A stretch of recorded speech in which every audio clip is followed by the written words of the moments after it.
Moi, je suis Yvette Papillon, je suis une Québécoise et j'ai près de 78 ans. Je suis 40 ans en Haïti et j'ai travaillé pour la santé publique pendant 17 ans et après ça pour une mission privée. J'étais dans la voiture et j'ai parti mon moteur et j'ai entendu un bruit bizarre du moteur, je croyais. Et puis, j'ai arrêté. Et là, ça a été comme une montagne russe en dessous de ma voiture. Je dis, qu'est-ce que c'est ça? Pourquoi que le moteur s'agite comme ça? Et puis, j'ai reçu le pan de ma maison du deuxième étage sur le hood de la voiture. Là, j'ai su de quoi il s'agissait. Alors, je suis vite sortie pour me mettre à l'abri, parce que la maison a tombé à ce moment-là. Et il y en avait un qui criait, « Au secours, sortez-moi! » Je suis blessée, mais pas gravement. Et je suis en dessous de la table. Le plafond était tombé où il était. Tout le monde arrivait en criant dans la rue et je les calmais. J'avais un grand sang-froid. Je ne sais pas d'où ça venait. Enfin, ça venait sûrement de Dieu. Mais je priais avec tout le monde. Je leur faisais dire « Merci Seigneur ». Et puis, ils se calmaient tout de suite. Mais la secousse avait été très forte. Je savais que c'était entre 7 et 8 et je savais que c'était très grave. Après ça, je suis descendue pour trouver une place pour dormir dans un parking de voitures près d'une église. L'église était déjà tombée. L'hôpital en face de Sodec était en feu et ça faisait même des explosions. Le séminaire des religieux est tombé.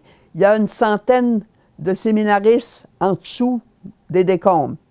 Alors, en montant, je voyais que tout était écrasé. Tout canapé vert était écrasé. La mairie était encore là, mais très branlante. Et le poste de police semblait correct. Mais après, j'ai vu que le poste de police était tombé aussi. Alors, tout mon entourage est tombé.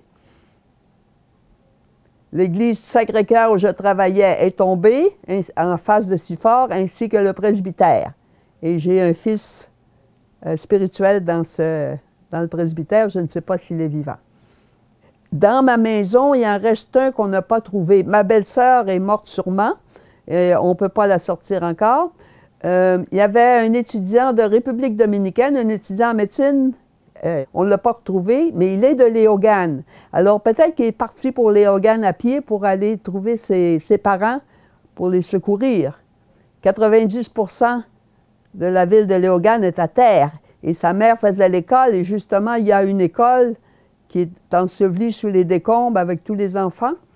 Je ne sais pas si on en a sorti.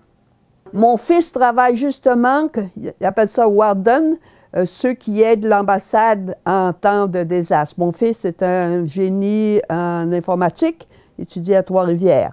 Il travaille avec 3 ingénieurs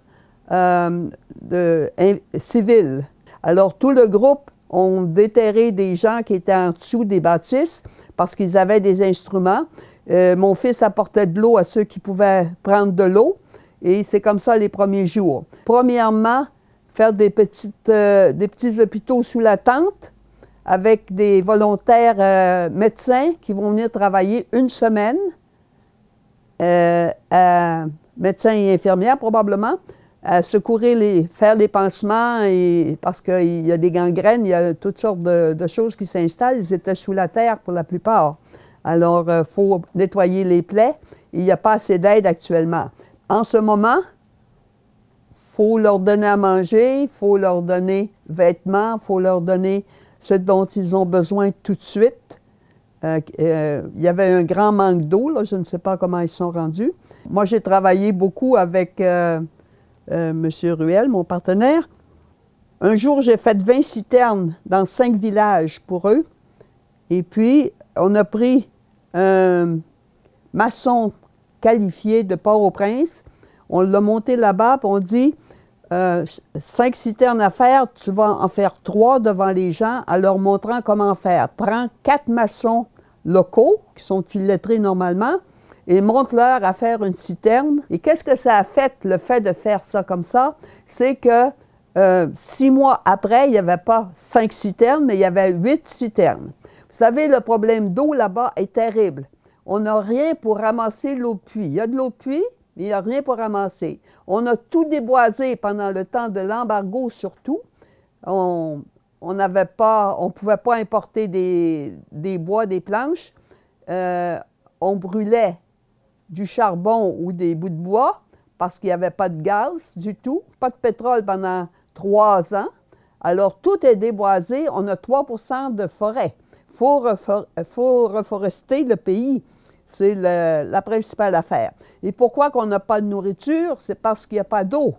Il n'y a pas d'eau dans les sources, tout est tari. C'est des roches seulement que vous voyez en arrivant en Haïti, au-dessus des montagnes. Alors, il faut reforester. Et je crois que si tout le monde met la main comme ça a commencé, je crois que le pays va changer énormément. C'est un très beau pays.